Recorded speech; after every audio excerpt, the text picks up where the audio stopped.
Bonjour à tout le monde. Alors aujourd'hui, on va parler d'un livre qui est sorti il n'y a pas très longtemps. Il a fait parler de lui, en tout cas sur certains réseaux. C'est un livre d'un auteur qui commence à être très connu et il est sorti en septembre 2023.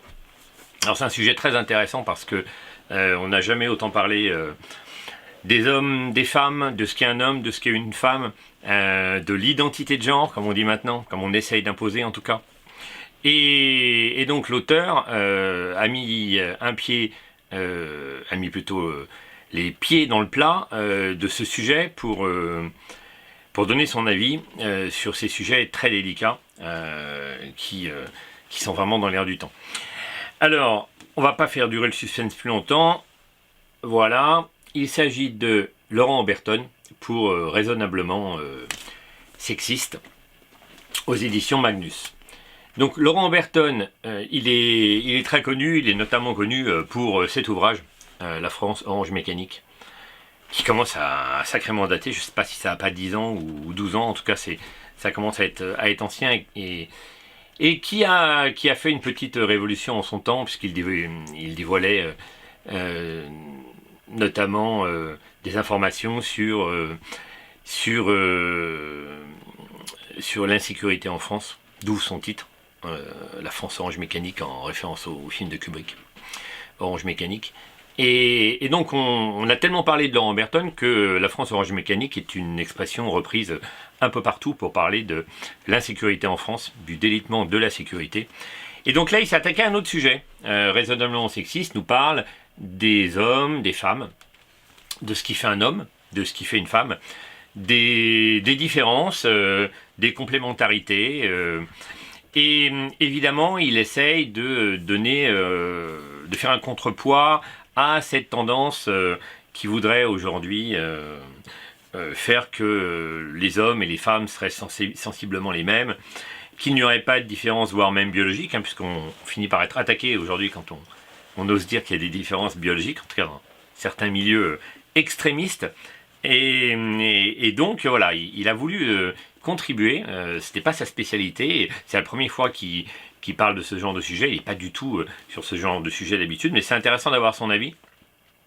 Alors moi j'aime bien Laurent Oberton, bon là, La France Orange Mécanique, c'est un livre qui est assez dur à lire parce qu'il est plein d'agressions en détail, c'est extrêmement sourcé sur les problèmes d'insécurité en France. Et il a fait d'autres livres, La France Big Brother, La France Interdite. Moi j'ai bien aimé ces deux livres-là. Il est auteur de la trilogie Guérilla, qui parle d'une chute hypothétique de la France qui serait assiégée par un califat islamiste. Et donc là il s'est lancé dans un autre sujet. Alors, je suis un peu embêté parce que en fait j'étais vraiment impatient de lire le livre. Encore une fois, parce que j'aime vraiment beaucoup Laurent Oberton. J'aime bien l'écouter, j'aime bien ses analyses, et j'aime bien ses livres, même s'il a un style assez direct, assez journalistique, on pourrait dire, et que ça peut ne pas plaire à tout le monde. Mais voilà, c'est quelqu'un que j'apprécie, donc j'aime bien aller au cœur de sa pensée, donc j'aime bien lire ses ouvrages. Là, avec Raisonnablement sexiste, en fait, c'est un peu la deuxième fois, je vais entrer dans le vif de l'analyse tout de suite, c'est un peu la deuxième fois que je suis un peu déçu par Laurent Oberton. J'avais lu alors L'éloge de la force, si ma mémoire est bonne, et je pense que j'ai fait une erreur en lisant L'éloge de la force, parce que ça ne s'adressait pas forcément à moi. C'est un livre qui avait le mérite de vouloir expliquer comment on reprend sa vie en main, en gros, en très gros, à gros traits. Et en fait, globalement, tout au long de son livre, pour moi, ça enfonçait des portes ouvertes. Donc, certainement que j'étais pas le bon public pour ça. Donc, il a sûrement eu un public. Bon, c'est très bien. Concernant Raisonnablement sexy, je vais y arriver. Je me fais un peu la même analyse en fait. C'est-à-dire qu'il y a des choses très intéressantes. D'ailleurs, j'ai des notes. Je vais vous lire quelques extraits. Il y a des choses qui sont très intéressantes. Et il y a un truc qui me dérange.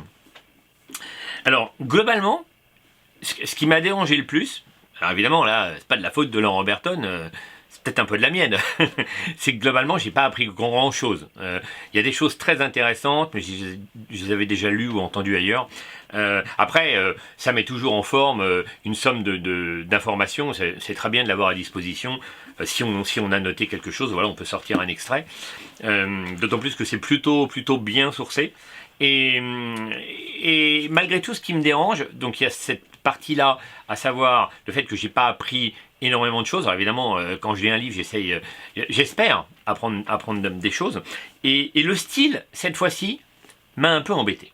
Alors, il y a quand même un truc que je sens. Alors évidemment, c'est une analyse perso. Hein. Quand il était chez Ring, la maison d'édition précédente, j'ai l'impression que, comment on pourrait dire, qu'il était moins en roue libre que chez Magnus. Je ne veux pas me tromper, mais il me semble que Laurent Oberton est lui-même à l'origine de Magnus, hein, avec d'autres personnes sans doute, mais je crois bien. Si je me trompe, il faudra vérifier. Et en fait, j'ai l'impression que le fait qu'il soit plus en roue libre, peut-être parce que c'est sa maison d'édition qui y est plus à l'aise, eh bien, on pourrait avoir le sentiment qu'il aurait fallu une relecture. C'est un peu dur de dire ça, mais bon, en tout cas, c'est ce que je ressens. Une relecture un peu plus professionnelle pour lui dire là, Laurent, là, ça va pas. Là, c'est pas forcément bon non plus. Là, il faudrait peut-être dire autrement. Bon, en tout cas, moi, c'est le sentiment que j'ai. C'est le sentiment que j'ai. C'est un livre qui s'adresse certainement à un autre public que moi.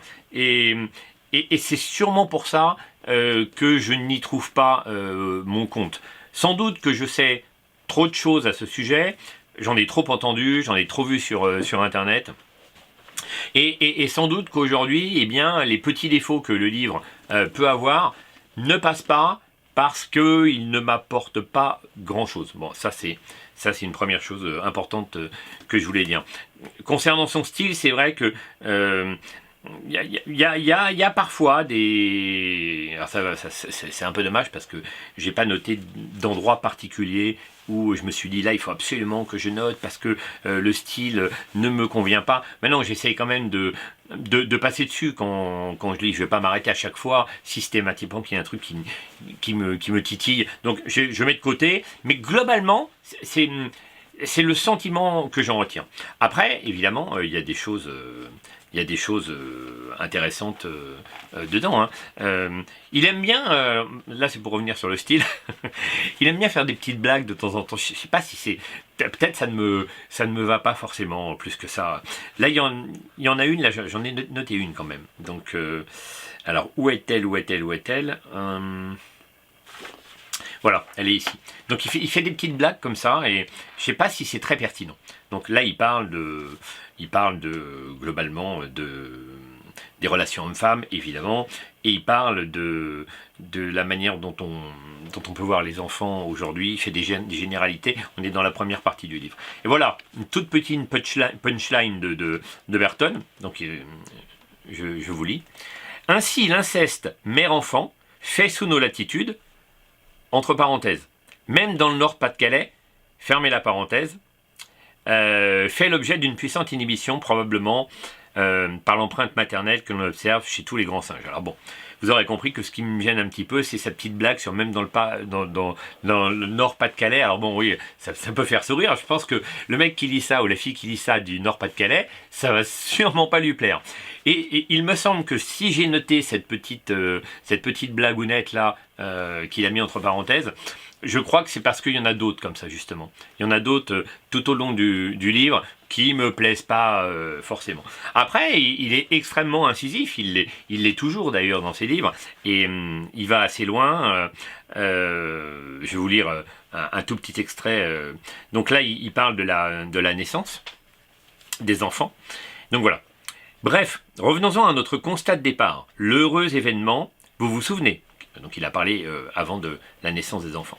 Si le nouveau-né n'est pas mort, ni étranglé par sa mère, et placé dans le congélateur familial, déni de grossesse ça s'appelle, ni encore maintenu en enfance par une enseignante abusive, bref, si tout va bien, il grandit.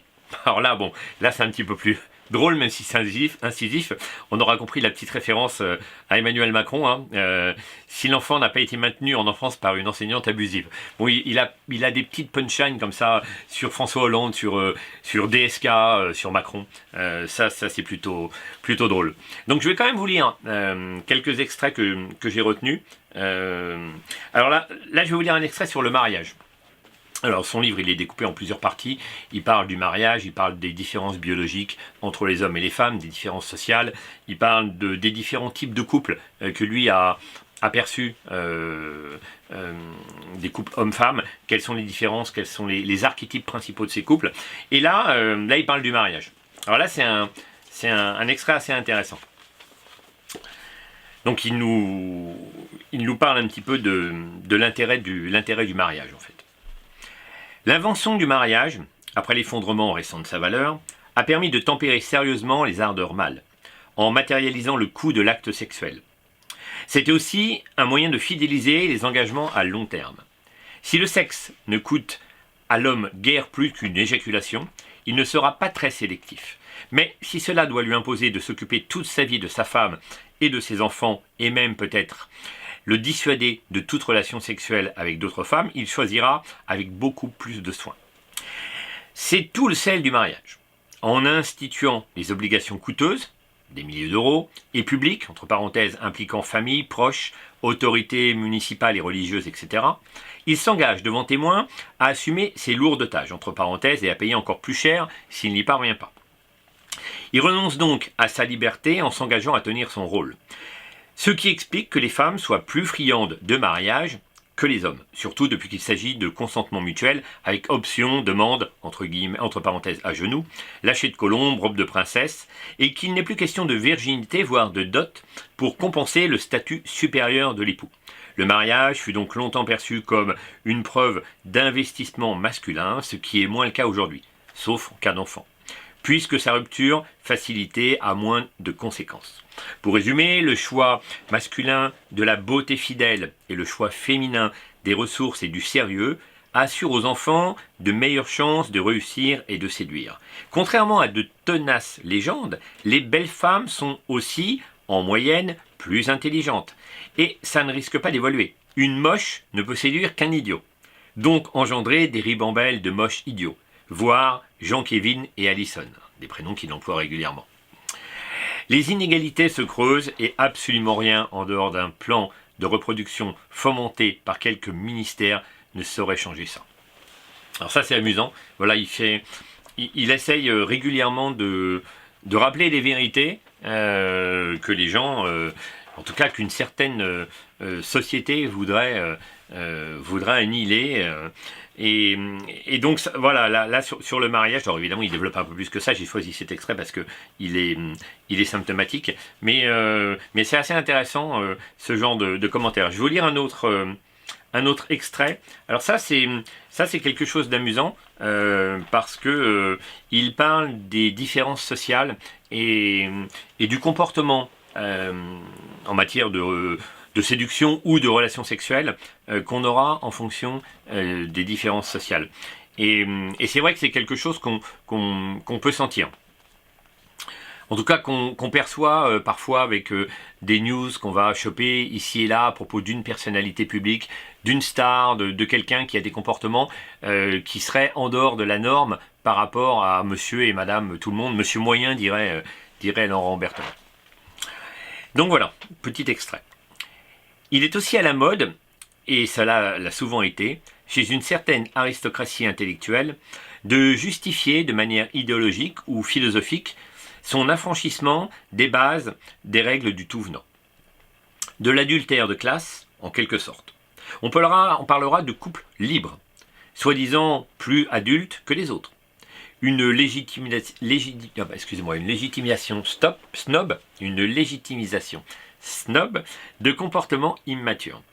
La prétention libertaire, voire enfantine, de tout pouvoir faire sans la moindre conséquence. Or, les échangistes, couples libres ou bien les polyamoureux ont de gros problèmes d'amour-propre. Leur estime d'eux-mêmes est amoindrie. Se prétendre libéré ne suffit pas à le compenser. Beaucoup de ces couples sont surtout sociaux. pour l'image et les affaires, comme par exemple Sinclair et DSK, Sartre et Simone de Beauvoir. Dans ces milieux, la perversion semble marqueur de réussite. Beaucoup de grands de ce monde fréquentent assidûment, au minimum, des clubs échangistes. Même si à l'usage, les souffrances, entre parenthèses féministes, sont grandes. De tels schémas font presque toujours le jeu des coureurs mâles, les femelles s'interdisant d'y renoncer par nécessité sociale, jusqu'à ce que leur réputation en pâtisse. Alors ça c'est intéressant, parce que c'est vrai, on a quand même beaucoup de cas. Alors il a cité DSK et Sinclair. DSK, évidemment, on ne présente plus ses frasques sexuelles et son libertinage, pour parler poliment. Et c'est vrai qu'on a quand même cette sensation que c'est une sorte de privilège de classe. Alors non pas qu'il n'y ait pas des gens plus populaires qui se livrent à l'échangisme ou au libertinage, il y en a sans doute. Mais malgré tout, on a quand même cette sensation que cette liberté sexuelle, cette liberté de couple, elle est plus présente chez les notables, ou alors chez les acteurs, ou chez les grands politiques. Et encore, évidemment, on n'a qu'une toute petite partie de l'histoire. On n'est pas dans les arcanes de leur vie plus que privée. Mais c'est vrai que c'est bien senti, je suis plutôt d'accord avec ça. J'aurais tendance à sentir que ça concerne plus les hautes sphères, entre guillemets, que monsieur et madame moyen, comme dit Laurent Oberton. Alors, petit extrait supplémentaire qui est intéressant, où il nous parle de l'importance de la biologie pour différencier les hommes et les femmes. Alors évidemment, là on est au cœur du combat d'aujourd'hui, parce que on en est à nier l'évidence. J.K. Rowling en a fait les frais avec ses propos, et c'est vrai que il faut bien qu'il y ait des gens qui se lancent dans le combat, parce que à force de matraquer aux jeunes générations qu'il n'y a plus de différence d'hommes et de femmes, on a des problèmes évidents de construction de genre, et on n'est qu'au tout début de l'affaire. Qu'est-ce qu'il en sera dans 25 ans, quand une génération entière aura grandi comme ça, et pire, aura élevé ses enfants, si elle en a, parce qu'on a de moins en moins d'enfants, et si donc elle les a élevés avec ces considérations sociales qui ne sont plus biologiques, qui ne reposent sur rien. Et donc le déni de la biologie, il est important, de le remettre en question. Alors là, il nous parle, c'est assez intéressant, il nous parle de la testostérone et de l'effet que ça peut avoir. Alors j'ai dit que les hommes, de par leurs gamètes abondants, tendaient à se montrer plus extrêmes, leur laissant un plus grand potentiel d'être choisis ou éliminés. Ils sont de fait bien plus sensibles aux mutations cérébrales, ce qui génère beaucoup de ratés et même quelques miracles. Ces quelques miracles expliquent à eux seuls un monde taillé par l'obsession et la dominance masculine. Rappelons que le moteur initial de telles déviations est la sélection sexuelle, qu'elle se concrétise ou non par la reproduction. Il existe bien sûr des femmes dominantes et géniales, mais ce sont des oiseaux encore plus rares. Hermaphrodisme intellectuel, disait le docteur Moebius. Du fait, les femmes plus dominantes et les femmes à succès, plus aptes à prendre des risques, ont un taux de testostérone plus élevé. Alors là, il donne une référence d'étude. Testostérone elle-même liée à la dominance. Ce qui explique la prédominance sociale des femmes homosexuelles par rapport à leurs homologues, ou encore la surreprésentation d'athlètes lesbiennes dans le sport féminin. L'homosexualité féminine étant liée à des taux plus élevés de testostérone et de progestérone. Alors là, c'est intéressant. Tout ça, alors il continue à en parler de ce phénomène et cette importance de la testostérone. Alors là j'ai un grand regret sur cette partie-là. J'ai un grand regret, c'est qu'il n'ait pas sourcé sa petite phrase sur l'homosexualité féminine et les athlètes lesbiennes dans le sport. il n'y a pas de... Il met souvent des sources, hein. Je ne peux pas lui reprocher, il y en a beaucoup, là on voit, rien que là, sur ces 2 pages, voilà, il y a une source à droite et à gauche, et il y en a régulièrement, donc je ne peux pas lui reprocher de ne pas sourcer, mais là c'est dommage, parce que là c'est quelque chose que je sens aussi régulièrement, tout simplement quand je m'intéresse un peu au sport. Je ne suis pas un grand adepte du sport à la télévision, mais quand je regarde un petit peu, je peux constater effectivement qu'il y a une surreprésentation des lesbiennes dans le sport féminin, et j'en ai pas la preuve. Et j'ai l'impression que Laurent Berton est comme moi. Il n'en a pas la preuve. Donc là, c'est dommage. J'aurais vraiment aimé qu'il me trouve une source, des études statistiques ou je ne sais quoi. Bon, c'est dommage. Mais toujours est-il qu'il fait à peu près la même remarque que je peux faire et que je crois les gens de bon sens font. Et c'est pour ça que c'est toujours amusant, parce qu'on essaye de nous montrer globalement qu'il y a des femmes dans tous les domaines sportifs. Il y en a beaucoup, évidemment, ça n'empêche pas. Mais de quelle femme parle-t-on? Est-ce qu'on parle des femmes hétérosexuelles ou des femmes homosexuelles? Donc ça, c'est intéressant. Voilà une toute petite phrase qui aurait mérité d'être développée davantage, qu'il n'est pas dans le livre. Bon, un autre petit extrait qui va être intéressant, qui va nous parler de les raisons évoquées plus tôt pour ne plus avoir d'enfants aujourd'hui. Alors évidemment, il y a un matraquage aujourd'hui pour libéraliser la femme de toutes les contraintes, de lui dire maintenant que tu votes, que tu travailles, que tu n'as besoin de personne, voire même que finalement tu n'auras plus besoin d'hommes pour avoir un enfant. Eh bien, est-ce que finalement l'aboutissement de tout ça, c'est est-ce qu'un enfant sert quand même à quelque chose? Alors, ça va loin, on va dans des domaines de science-fiction évoqués dans pas mal de livres comme Le Meilleur des Mondes, mais effectivement on peut pourquoi pas faire des enfants sans parents, et on a l'impression que la société essaye de nous conduire à cette volonté de mettre dans la tête des femmes notamment que l'enfant n'a pas d'intérêt en soi, qu'il faut s'en libérer, et surtout qu'il faut se libérer de ses contraintes. Donc là, je rejoins tout à fait Laurent Berton. Alors, on va lire l'extrait. Donc là, il a parlé de ce problème et il développe. Et malheur à la femme traditionnelle qui osera prôner le contraire. Il importe d'inciter ces dames à faire ce qu'elles ont envie de faire. Leur vie sera gâchée? Aucune importance. Notre volontarisme triomphe. Après cette spectaculaire libération de l'emprise masculine, ou plutôt familiale, les femmes ont obtenu le droit de voter, puis de disposer de leurs biens en consommant, elles aussi n'importe comment pour le grand bonheur du marché. Bref, l'égalité règne. Il convenait cependant de les libérer encore plus, de leur chiard d'abord, puisque ce statut de pondeuse est quand même base de toutes les inégalités et de l'obligation de se taper les couches sales. Il était urgent de mettre en place des mesures pour le limiter, ou plutôt le déléguer, notamment via la généralisation quasi-religieuse des écoles, nourrices, crèches ou garderies. Pouvoir se dire parent sans avoir besoin de l'être, voilà une belle émancipation. Entre guillemets, je fais ce que je veux de mes enfants, fermez les guillemets. Sans surprise, le droit des femmes le plus sacré est devenu celui d'avorter, c'est-à-dire mettre à mort son nourrisson viable, de manière légale, médicale, aidée et remboursée au sein de l'hôpital public. Je sais les efforts entrepris par nos administrations pour minimiser la portée émotionnelle de cet acte. Reste que plus de 500 fœtus sont ainsi aspirés chaque jour et placés dans des boîtes anatomiques à incinérer, parmi d'autres déchets, entre guillemets, hospitaliers, ce qui n'est pas exactement anodin. Parallèlement, la chasse aux mères s'organise.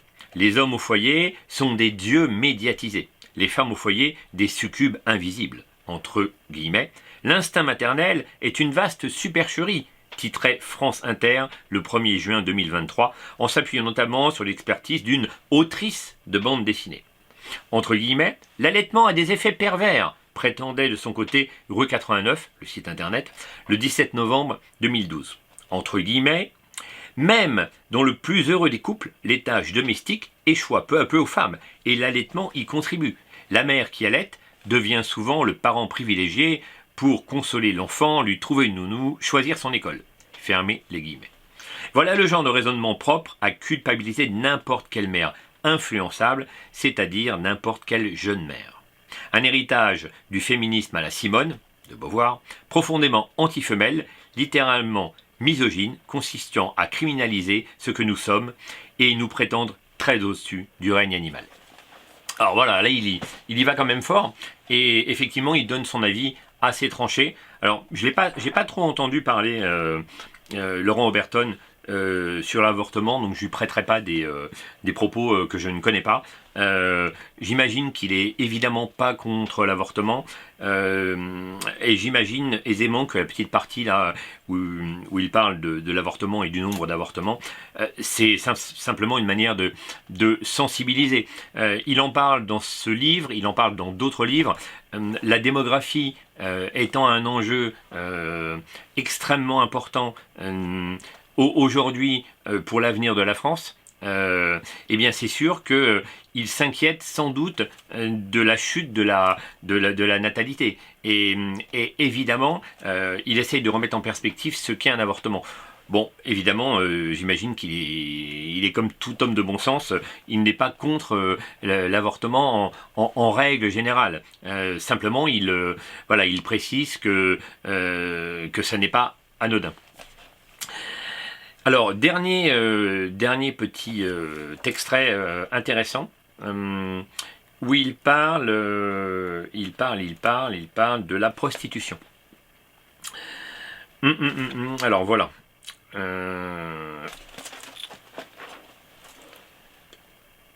Alors voilà. Donc pour résumer, le féminisme gagne, les femmes perdent, et pas seulement les femmes. Autre conséquence majeure de la libération sexuelle, l'effondrement du respect. La fin des gentlemen comme des ladies. Celui qui n'a pas de retenue, d'estime de lui-même, n'est pas respectable, et ne sera donc pas respecté. Le sexe libéré ramène les femmes à un état de prostitution, et même inférieur, s'il est gratuit. C'est en tout cas la leçon dont nombre d'hommes modernes considèrent... C'est en tout cas, la façon dont nombre d'hommes modernes considèrent la femme égalisée. Une pute sans tarif. Entre guillemets, on ne va quand même pas leur tenir la porte, fermez les guillemets. Ou entre guillemets, elles voulaient l'égalité, elles l'ont. La pensée PMU qui gagne du terrain. Je sais qu'il est de bon ton de louer la prostitution, ce noble vecteur de capital social, entre guillemets. Belle théorie de nos bourgeoises, triste pratique pour les pauvres étrangères. Un choix sordide de l'homme anonyme, payant le maigre prix de sa fierté abdiquée. Du point de vue de la pratiquante, on couche pour vivre. On marchande son honneur, on vend sa destruction. Dans une relation dépourvue de toute forme d'acceptation réelle. Entre guillemets. 90% de mon temps dans la prostitution fut passé à rassurer les hommes, à leur dire que j'étais heureuse, que je choisissais d'être là, pour les absoudre de leur culpabilité, explique une ancienne prostituée sur Twitter, évoquant des récits, réponses et tactiques de marketing soigneusement conçues. On ne sait pas au juste ce que les défenseurs de la chose applaudissent entre deux cocktails. L'étudiante qui cherche à payer ses nouilles ou le noble accomplissement de la professionnelle donnant de l'affection aux malheureux qui en sont privés et sinon seraient violents. Ce qui explique sans doute que seulement, il a écrit ça en gras et en lettres capitales, 250 femmes soient chaque jour victimes de viols ou de tentatives. Sans oublier les fameuses assistantes sexuelles chargées de soulager les handicapés dans les hôpitaux, ce qui, nous dit-on, ferait toujours débat, alors que ça existe depuis bien longtemps aux Pays-Bas. Il y a même des allocations prévues à cet effet. Donc voilà, j'aurais pu choisir beaucoup d'autres extraits de ce livre, parce qu'il y a beaucoup plus que ça à l'intérieur de ce livre.